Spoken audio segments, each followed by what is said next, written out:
আসসালামু আলাইকুম। আমরা জানবো বিগত বছরের প্রাইমারি বিশেষ ও অন্যান্য পরীক্ষায় বচন থেকে আসা সকল প্রশ্ন উত্তর, যেগুলো আগামীতেও আসবে।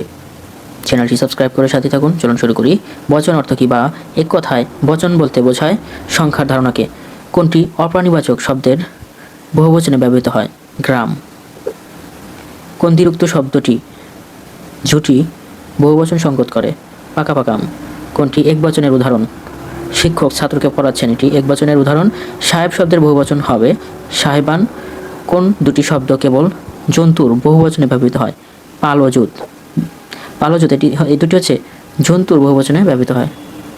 পর্বত শব্দের বহুবচন হবে পর্বতমালা। পাখি সব করে রব রাতি পোহালো। চরণটিতে পাখির সঙ্গে যুক্ত সব হচ্ছে বহুবচনবাচক শব্দ। নিচের কোনটি একবচনের উদাহরণ? শিক্ষক পড়াচ্ছেন, এটি একবচনের উদাহরণ। ডালে ডালে কুসুম ভার, এখানে ভার কোন অর্থ প্রকাশ করে? সমূহ অর্থে। গণকবর শব্দের গণ কোন অর্থ ব্যবহৃত হয়েছে? বহুবচন অর্থে। তরঙ্গ শব্দের বহুবচন হবে তরঙ্গ মালা। কোনটি সঠিক নয়? পণ্ডিতবৃন্দ, এটি ভুল।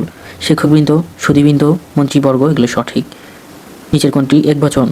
আমি, একবচন। নিচের কোনটি একবচনের উদাহরণ? ডাক্তার রোগী দেখছে, একবচনের উদাহরণ। ইতর প্রাণীর বহুবচনে ব্যবহৃত হয় রা। কোন জাতীয় শব্দের বহুবচন হয়? সর্বনাম এবং বিশেষ্য। কবিতার বহুবচন হচ্ছে কবিতা, গুচ্ছ। বৃক্ষ শব্দের বহুবচন শব্দ হবে বৃক্ষ সমূহ। কোন বহুবচনবাচক প্রত্যয়টি উন্নত প্রাণীবাচক শব্দে ব্যবহৃত হয়? বৃন্দ। কোনটি বহুবচন জ্ঞাপক শব্দ নয়? ক্ষেত্র। গ্রাম, মহল, তাম, এগুলো বহুবচনবাচক শব্দ। হারি হারি সন্দেশ, এখানে হারি, এখানে কোন কোন পদযোগে বহুবচন হয়েছে? বিশেষ্য, বিশেষ্য। বচন কোন বিষয়ের ধারণা বোঝায়? সংখ্যা। নিচের কোনটি একবচনবাচক নির্দেশক? একবচন নির্দেশ করে টা। গুলি, রা, দা, দিক, এগুলো দ্বারা বহুবচন প্রকাশ করা হয়। কোনটি একবচনের উদাহরণ? শিক্ষক ছাত্রদের পড়াচ্ছেন, এটি একবচনের উদাহরণ। কোনটি একবচনের উদাহরণ? শিক্ষক ছাত্রদের পড়াচ্ছেন। অপ্রাণীবাচক শব্দ হচ্ছে কমল নিকর।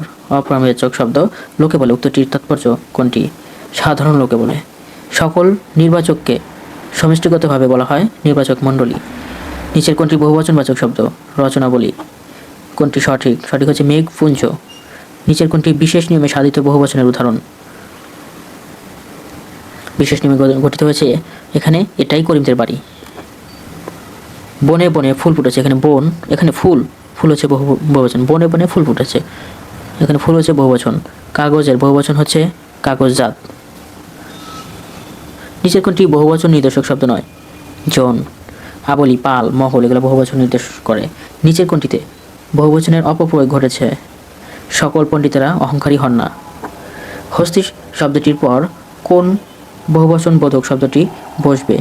হস্তির সাথে বসবে জুত। কেবল জন্তুর বহুবচনে ব্যবহৃত হয় এমন শব্দ হচ্ছে পাল।